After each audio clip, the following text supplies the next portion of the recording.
Hello students, good morning to all of you. आप सभी कैसे हैं? उम्मीद है आप सभी अच्छे होंगे। तो स्टूडेंट, हम लास्ट क्लास में किसके बारे में पढ़ रहे थे? रिएजेंट के बारे में। ठीक है, इलेक्ट्रोफाइल न्यूक्लियोफाइल के बारे में हम देख रहे थे कि हम कैसे आइडेंटिफाई करेंगे कि which compound act as electrophile या which compound act as nucleophile. ठीक है, तो हमने देखा था कि जो इलेक्ट्रोफाइल होते हैं वो क्या होते हैं? लेविस एसिड होते हैं। ठीक है, इलेक्ट्रॉन लविंग स्पीसीज होते हैं, जनरली इलेक्ट्रॉन डेफिशिएंट ग्रुप होते हैं। और जो न्यूक्लियोफाइल होते हैं वो क्या होते हैं? इलेक्ट्रॉन डोनेटिंग ग्रुप होते हैं। ठीक है, जो लेविस बेस के अकॉर्डिंग एक्ट करते हैं। ठीक है, आज हम देखेंगे कि जो इलेक्ट्रोफाइल है या जो न्यूक्लियोफाइल है उनका अटैकिंग पोजीशन क्या है। ठीक है, मैंने कल भी बोला था कि आज हम देखेंगे कि जो इलेक्ट्रोफाइल है और न्यूक्लियोफाइल है वो कैसे किसी केमिकल रिएक्शन को क्या करते हैं? कंप्लीट कराते हैं। तो ये जो केमिकल रिएक्शन पार्ट है, जो इलेक्ट्रोफाइल न्यूक्लियोफाइल का जो केमिकल रिएक्शन है, ठीक है, जिसको हम लोग ortho Meta para directing group भी बोलते हैं, ये बहुत ही ज़्यादा इंपॉर्टेंट है। ठीक है, ऑर्गेनिक केमिस्ट्री के लिए केमिकल रिएक्शन पढ़ने वाले सभी बच्चों के लिए। ठीक है, मैक्सिमम बच्चों को यही प्रॉब्लम होता है कि उनको केमिकल रिएक्शन कंप्लीट कराना नहीं आता, या फिर बुक में जो केमिकल रिएक्शन दिया रहता है कि कौन सा ग्रुप आर्थो में जुड़ रहा है, कौन सा ग्रुप पैरा में जुड़ रहा है या कौन सा ग्रुप मेटा में जुड़ रहा है, उनको समझ ही नहीं आता। ठीक है, कि हम किस ग्रुप को आर्थो पोजिशन पे लाएंगे या किसको मेटा जोड़ेंगे या किसको पैरा जोड़ेंगे। ठीक है, तो ये आज का जो क्लास है ऑर्गेनिक केमिस्ट्री का बहुत ही ज़्यादा इंपॉर्टेंट है। ठीक है, इस लेक्चर से आपको ये समझ में आ जाएगा कि केमिकल रिएक्शन कराना कैसे है, किस ग्रुप को हमको आर्थो पे जोड़ना है, किसको हमको पैरा में जोड़ना है या किसको हमको मेटा पोजीशन पे जोड़ना है। ठीक है, तो ध्यान से आप इस क्लास को आज ध्यान से देखिए और समझिए कि किस ग्रुप को हम लोग किस पोजीशन पे जोड़ सकते हैं या केमिकल रिएक्शन को हम कैसे कराते हैं। तो कल हम लोग देखे थे इलेक्ट्रोफाइल और न्यूक्लियोफाइल के बारे में। तो हमने क्या डिस्कस किया था कि जो इलेक्ट्रोफाइल होते हैं, ठीक है, इलेक्ट्रोफाइल होते हैं वो इलेक्ट्रॉन क्या होते हैं? Deficient group. और वो किस पोजीशन में अटैक करते हैं? जहां इलेक्ट्रॉन डेंसिटी ज्यादा है, क्योंकि वो इलेक्ट्रॉन लेना पसंद करते हैं। ठीक है, उसी तरह हम लोग न्यूक्लियोफाइल के लिए क्या बोले थे?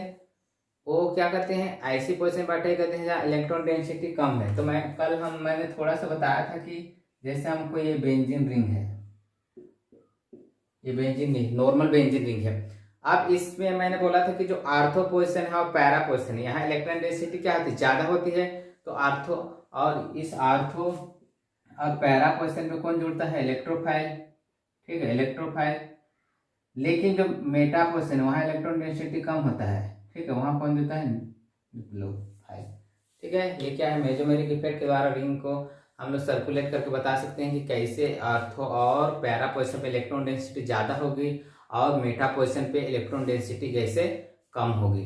ठीक है, अब जैसे ये नॉर्मल रिंग है, इसमें कोई ग्रुप नहीं जुड़ा है, तब तो हमें कोई प्रॉब्लम नहीं है, हम किसी भी ग्रुप को कहीं पर भी जोड़ सकते हैं। ठीक है, लेकिन एक सेकेंड, लेकिन अगर मान लिया जाए इस बेंजीन रिंग में, ठीक है, इस बेंजीन रिंग में यहाँ कोई ग्रुप जुड़ा है, यहाँ कोई ग्रुप जुड़ा है।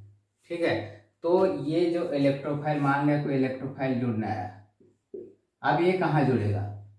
ये इसका क्या है? आर्थो पोजीशन है, इसका मेटा पोजीशन है, इसका पैरा। ये सबको पता है कि अगर कोई ग्रुप जुड़ा है उसके जस्ट फर्स्ट कार्बन क्या होता है? तो आर्थो पोजीशन, ये मेटा हो गया, इसका क्या हो गया है? Para position. आपको इलेक्ट्रोफाइल इस पर अटैक करना है, तो इलेक्ट्रोफाइल कहाँ जुड़ेगा? तो ये इलेक्ट्रोफाइल कहाँ जुड़ेगा? ये आर्थो पोजीशन पे आके जुड़ेगा, क्योंकि हमने क्या बोला कि जो इलेक्ट्रोफाइल है, ठीक है, वो कहाँ जुड़ता है? आर्थो और पैरा पोजीशन पे। तो ये इलेक्ट्रोफाइल यहाँ जुड़ेगा, किस पोजीशन पे जुड़ रहा है? आर्थो पोजीशन पे। तो इसको क्या बोलते हैं? आर्थो डायरेक्टिव ग्रुप बोल देंगे। अब यही इलेक्ट्रोफाइल आर्थो और पैरा दोनों पोजीशन पे जुड़ता है। इस पैरा पोजीशन में जुड़ेगा तो उसको हम लोग क्या बोलेंगे? Para directive group. ठीक है, अब मान लिया जाए इसी ग्रुप में मान लिया जाए अगर न्यूक्लियोफाइल जुड़ता या इलेक्ट्रोफाइल ही जुड़ता, मान लिया मेटा पोजीशन पे यहाँ जुड़ता, इस पोजीशन पे, तो उसको हम लोग क्या बोलते हैं? क्या बोलते हैं? इलेक्ट्रोफाइल जुड़ता तो उसको हम लोग क्या बोलते हैं? Meta directive group. ठीक है।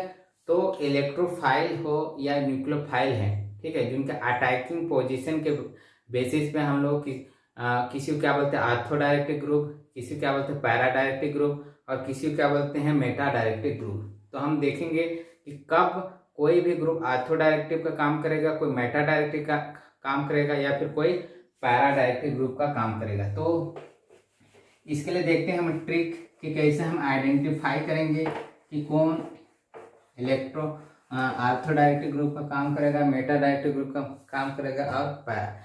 तो देखिए इसके लिए जितने भी ऑर्गेनिक कंपाउंड है, ठीक है, जितने ग्रुप्स हैं, सबको पता है दो ग्रुप में बांटा गया सबको। एक क्या होता है इलेक्ट्रॉन रिलीजिंग ग्रुप, और एक क्या होता है इलेक्ट्रॉन विड्रॉइंग ग्रुप, ठीक है। इलेक्ट्रॉन रिलीजिंग ग्रुप या फिर इसको क्या बोलते हैं इलेक्ट्रॉन विड्रॉइंग ग्रुप। अब हम लोग देख रहे हैं किसके लिए देख रहे हैं, हम इलेक्ट्रोफाइल के लिए, ठीक है। इलेक्ट्रोफाइल के लिए हम लोग बात कर रहे हैं। इलेक्ट्रोफाइल केस का पहले डिस्कस करते हैं। तो अगर मान लिया देखो इलेक्ट्रॉन रिलीजिंग ग्रुप है, किसकी बात कर रहा हूं मैं, इलेक्ट्रॉन रिलीजिंग ग्रुप, ठीक है। इलेक्ट्रॉन रिलीजिंग मान लिया जाए जैसे ये बेंजीन रूम है, यहाँ कोई इलेक्ट्रॉन रिलीजिंग ग्रुप है, ठीक है। इलेक्ट्रॉन रिलीजिंग ग्रुप मतलब कोई भी हो सकता है, जैसे OH हो गया, OCH3 हो गया, NH2 होगा, कोई भी ग्रुप हो सकता है। इलेक्ट्रॉन रिलीजिंग ग्रुप की जगह कोई भी ग्रुप हो सकता है। CH3 हो गया, C2H5 हो गया, कोई भी, ठीक है। जनरली ये सभी ग्रुप, ऑक्साइड हो गया, ऑक्साइड भी अगर लिखना चाहो लिख सकते हो। ये सभी क्या है इलेक्ट्रॉन रिलीजिंग ग्रुप, ठीक है। ये जनरली क्या करते हैं इलेक्ट्रॉन क्या करते हैं अपना रिलीज करते हैं या डोनेट करते हैं। इसमें जो लोन पेयर है और इधर बेंजीन रिंग को क्या करते हैं डोनेट करते हैं। अब हम किसकी बात करें इलेक्ट्रोफाइल। अब ये अपना इलेक्ट्रॉन डोनेट कर रहे हैं, ठीक है। तो जनरली ये जो आर्थो पोजिशन है और ये जो पैरा पोजिशन है, यहाँ इलेक्ट्रॉन डेंसिटी क्या हो जाएगी बढ़ जाएगी, ठीक है, बढ़ जाएगी। तो जो इलेक्ट्रोफाइल है कल हमने देख लिया था इलेक्ट्रोफाइल का कौन काम करेगा, बहुत सारे एग्जांपल भी देखे थे कि कौन इलेक्ट्रोफाइल होगा और कौन क्या होगा न्यूक्लियोफाइल होगा, ठीक है। ये जो इलेक्ट्रोफाइल है कहाँ जुड़ेगा, ये कोई सा भी ग्रुप है, मैं इसके लिए G लिख दे रहा हूँ कॉमन सी। ये कोई भी ग्रुप जुड़ा रहे तो इलेक्ट्रोफाइल आर्थो पोजिशन में जुड़ेगा और पैरा, दोनों में से कोई भी हो सकता है,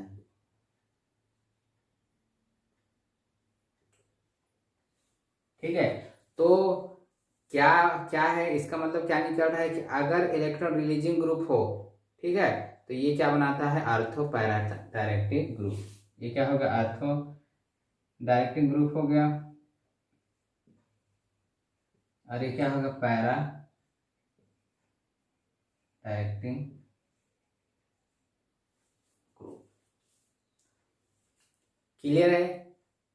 ये क्या बनाएगा आर्थो पैरा डायरेक्टिव ग्रुप, ये आर्थो डायरेक्टिव ग्रुप बनाएगा और ये पैरा डायरेक्टिव। मतलब अगर इलेक्ट्रॉन रिलीजिंग ग्रुप है, ठीक है, ये तो मैं इतने एग्जाम्पल दिखाऊं, इसके अलावा भी इलेक्ट्रॉन जो भी रिलीजिंग ग्रुप हो, ठीक है, जो इलेक्ट्रोफाइल है हमेशा कहाँ जुड़ेगा आर्थो और पैरा पोजिशन पे, ठीक है।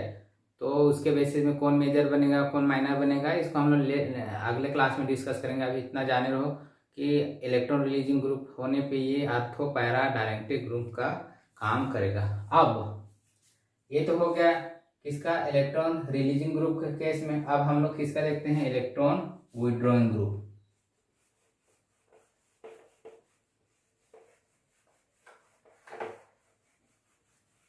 हम किसके लिए बात करें इलेक्ट्रोफाइल के लिए। अब यहाँ कोई भी क्या हो इलेक्ट्रॉन विड्रॉइंग ग्रुप जुड़ा हो, ठीक है। अब चेंज हो गया क्या आ गया इलेक्ट्रॉन विड्रॉइंग ग्रुप, ठीक है। जैसे मान लिया जाए NO2 हो गया, साइनाइड हो गया,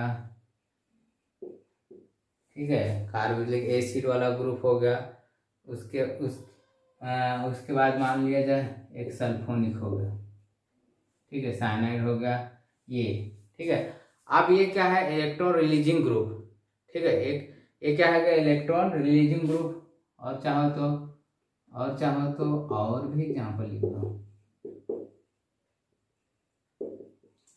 अब एक क्या है, इलेक्ट्रॉन विड्रॉइंग ग्रुप, ये क्या करेंगे, इलेक्ट्रॉन खींचेंगे, ठीक है, उल्टा बेंजीन रिंग से इलेक्ट्रॉन खींचेंगे, ठीक है। तो मैं क्या बोला था कि आर्थो और पैरा पोजीशन में इलेक्ट्रॉन डेंसिटी ज्यादा होता है, ठीक है। तो जब इलेक्ट्रॉन खींचेंगे तो आर्थो और पैरा से इलेक्ट्रॉन डेंसिटी को क्या करेंगे, ग्रुप खींच लेंगे। मेजोमेरिक इफेक्ट के द्वारा हम इसको समझा सकते हैं। तो आर्थो और पैरा से इलेक्ट्रॉन डेंसिटी खींच लिए, तो अब आर्थो और पैरा में इलेक्ट्रॉन डेंसिटी क्या हो गया, कम हो गया, क्योंकि जो ग्रुप है वो इलेक्ट्रॉन क्या रिंग से क्या कर रहे हैं, खींच रहे हैं, ठीक है। तो अब बताओ, इलेक्ट्रोफाइल को तो ज़्यादा से ज़्यादा इलेक्ट्रॉन चाहिए, इसलिए वो कैसे पोजीशन में अटैक करते हैं, जहां उनको इलेक्ट्रॉन डेंसिटी ज़्यादा मिल सके। लेकिन आर्थो और पैरा का जो इलेक्ट्रॉन है वो क्या कर रहा है, इधर चले जा रहा है, ग्रुप खींच ले रहा है। तो अब बताओ, इलेक्ट्रोफाइल कहाँ अटैक करेगा, मेटा पोजीशन पे। कहाँ अटैक करेगा, मेटा पोजीशन पे, ठीक है। तो ये कहाँ अटैक करेगा, मेटा पोजीशन पे, क्योंकि इन दोनों के इलेक्ट्रॉन को तो ऊपर ग्रुप खींच के ले जा रहा है। तो अब जो इलेक्ट्रोफाइल है, कोई भी ग्रुप, इसको इसी तरह मैं जी लिख दे रहा हूं। अब जो इलेक्ट्रोफाइल है वो कहाँ जुड़ेगा, यहाँ मेटा पोजीशन पे, इलेक्ट्रोफाइल।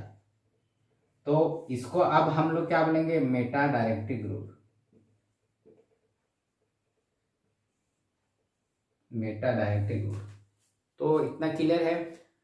तो ये समझ में आ गया कि अगर इलेक्ट्रॉन विड्रॉइंग ग्रुप होगा, ठीक है, अगर इलेक्ट्रॉन विड्रॉइंग ग्रुप होगा तो ये क्या बनाएगा, इलेक्ट्रोफाइल कहाँ किस पोजीशन में जुड़ेगा, मेटा पोजीशन में जुड़ेगा, मतलब वो मेटा डायरेक्टिव ग्रुप का फॉर्मेशन करेगा।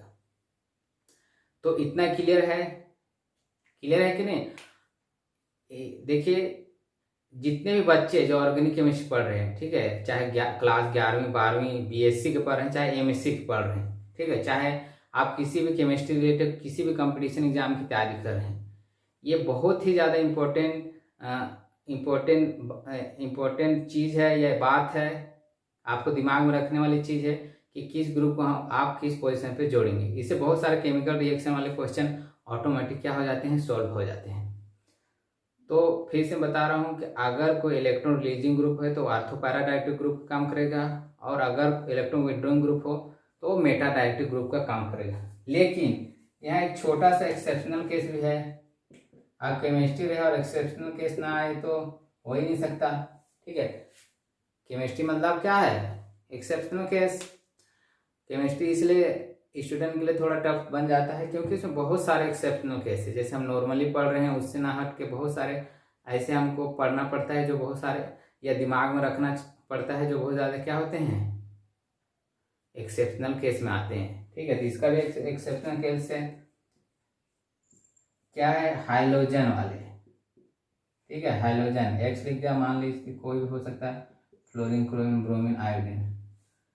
अगर यहाँ हाइलोजन ग्रुप है और सबको पता है हाइलोजन ग्रुप क्या करता है, इलेक्ट्रॉन क्या करता है, खींचता है, ठीक है, इलेक्ट्रॉन खींचता है, मतलब ये क्या करेगा, इलेक्ट्रॉन खींचेगा। तो हमारे दिमाग में ये बात आएगा कि ये इसमें जो इलेक्ट्रोफाइल है आर्थो अब पैरा डायरेक्टिव ग्रुप का फॉर्मेशन करेगा, क्योंकि इलेक्ट्रॉन खींच रहा है, तो जाहिर सी बात है ये आर्थो पैरा डायरेक्टिव ग्रुप का काम करेगा। हमारे दिमाग में ये बात है, ठीक है। लेकिन ये क्या है, गलत है, ठीक है।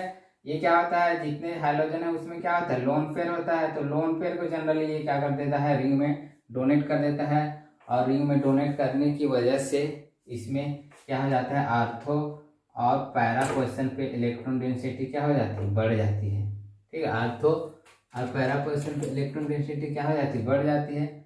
इसलिए जो इलेक्ट्रोफाइल है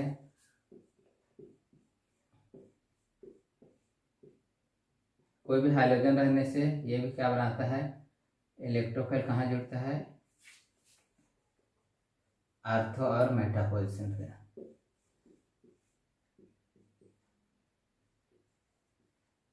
आर्थो और पैरा पोजीशन पे। तो ये भी आर्थो डायरेक्टिव ग्रुप हो गया और एक पैरा डायरेक्टिव ग्रुप है। मतलब हाइड्रोजन के केस में हमको लगता है कि मेटा डायरेक्टिव ग्रुप का फॉर्मेशन करेगा इलेक्ट्रोफाइल केस में, लेकिन ऐसा नहीं है, ठीक है। वो क्या बनाता है, आर्थो और पैरा डायरेक्टिव ग्रुप का फॉर्मेशन करता है। तो ये था जो इलेक्ट्रोफाइल है, ठीक है, वो किस तरह क्या बोलते हैं, आर्थो पैरा और मेटा डायक्टिक ग्रुप का काम करता है। इससे देखो तुम्हारा electrophilic substitution reaction, electrophilic addition reaction, nucleophilic addition, nucleophilic substitution reaction हर एग्जाम में पूछा जाता है। चाहे वो क्लास 11 की बात करें, 12th की बात करें और बीएससी की बात करें, BSc first year second year final. Organic chemistry में एक दो क्वेश्चन तुम्हारे मिलेंगे ही। इसका बेंजीन के इलेक्ट्रोफिलिक सब्स्टिट्यूशन, टॉल्यूइन के इलेक्ट्रोफिलिक सब्स्टिट्यूशन रिएक्शन कराओ, ठीक है, नेप्थलीन का कराओ, एनिलीन का कराओ, हर किसी ना किसी ग्रुप का तुमको दे देगा। तो तुमको वहां देखना है कि कौन इलेक्ट्रॉन रिलीजिंग ग्रुप है और कौन इलेक्ट्रॉन विड्रॉइंग ग्रुप है। जैसे एक का मैं एक एग्जांपल में करा के देखता हूं।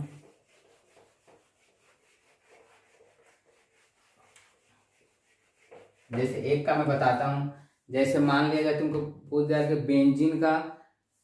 बेंजीन बोलता हूँ, एनिलीन का नाइट्रेशन रिएक्शन करा के बताओ, ठीक है। क्या बोला,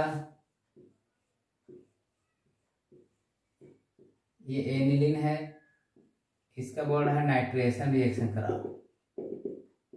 इसका तुमको क्या करना है, नाइट्रेशन, ठीक है। नाइट्रेशन मतलब किसके साथ रिएक्शन कराए गए, नाइट्रिक एसिड के साथ,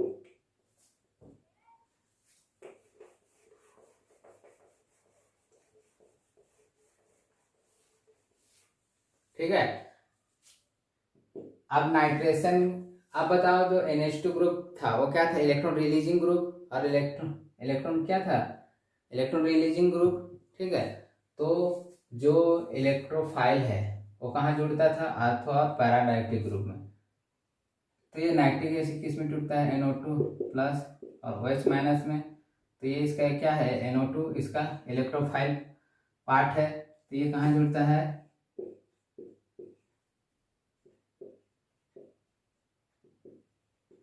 आर्थो और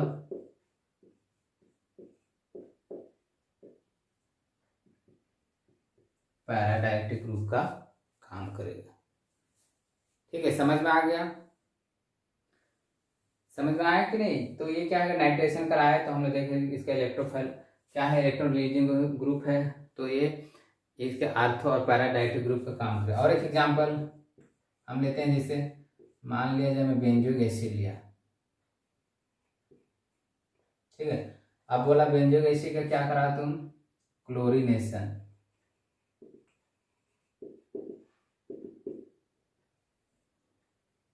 ठीक है। बेंजोइक एसिड का क्या कराओ, क्लोरीनेशन रिएक्शन कराओ। क्लोरीनेशन मतलब किसके साथ रिएक्शन कराएंगे हम लोग, Cl2, ठीक है। तो अब बता, जो COH ग्रुप है वो क्या है, इलेक्ट्रॉन विड्रॉइंग ग्रुप। और इलेक्ट्रॉन विड्रॉइंग ग्रुप के केस में ये तो दोनों काम कर लेगा, एक प्लस हो जाएगा एक माइनस हो जाएगा, क्योंकि कल हम लोग देखे कि ये इलेक्ट्रोफाइल न्यूक्लियोफाइल दोनों काम करते हैं। तो इसका हम तो अभी किसका देखे, इलेक्ट्रोफाइल का। तो ये इलेक्ट्रॉन रिलीजिंग ग्रुप है। इलेक्ट्रॉन रिलीजिंग ग्रुप के केस में हम लोग क्या देखे थे कि इलेक्ट्रोफाइल, ठीक है, लेकिन ये हाइड्रोजन वाला इनके साथ। अब देखो ये COH ग्रुप क्या था, इलेक्ट्रॉन रिलीजिंग ग्रुप, रिलीजिंग बोलता है, इलेक्ट्रॉन विड्रॉइंग ग्रुप तो इलेक्ट्रॉन को खींचेगा, ठीक है। तब जो इलेक्ट्रोफाइल था वो कहाँ जुड़ रहा था, मेटा पोजीशन, HCl है। ये तो दोनों काम करता है, कल हमने देखे थे कि इलेक्ट्रोफाइल न्यूक्लियोफाइल दोनों काम करता है। तो जो इलेक्ट्रोफाइल की हम लोग तो बात करें तो इलेक्ट्रोफाइल ग्रुप आप कहाँ जुड़ेगा, किस पोजीशन जुड़ेगा, मेटा पोजीशन पे। तो ये क्लोरीन यहाँ जुड़ गया, तो क्या हो गया, मेटा,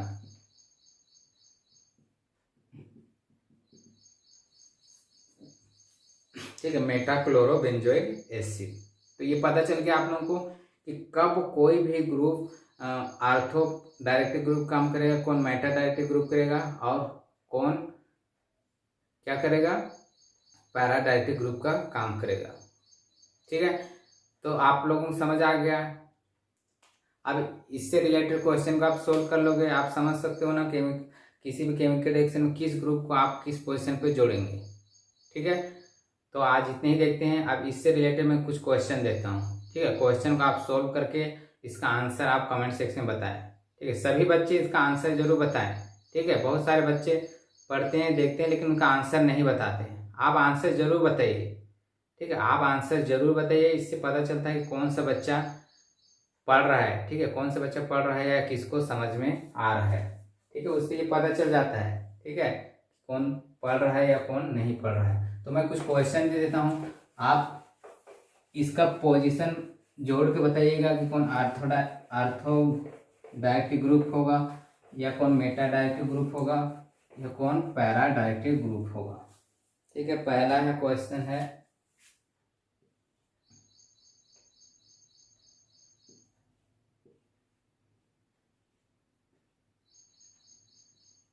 क्या है ये, एसिटोबेंजीन, ठीक है, इसका इसका तुमको क्या कराना है,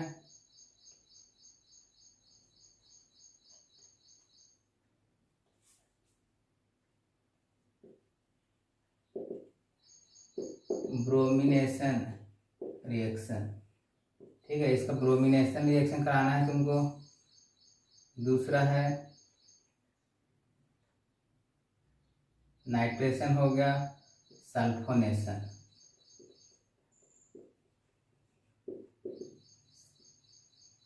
sulphonation of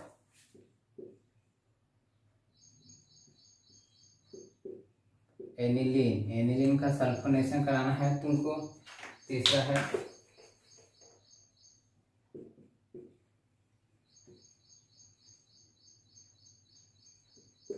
methylation of toluene, ठीक है, मेथिलेशन ऑफ टॉल्यूइन। और लास्ट क्वेश्चन है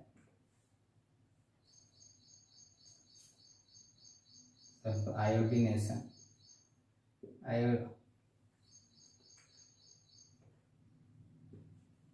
आयोडीनेशन ऑफ, ठीक है, आयोडीनेशन ऑफ एथाइल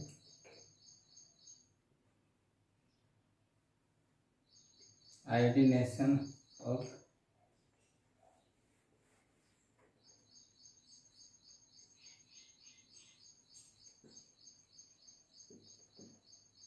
हेलोबेंज, ठीक है। तो ये कुछ क्वेश्चन है, इसका आंसर आप जरूर सोल्व करें और इसका आंसर बताएं, ठीक है। चलिए, थैंक यू।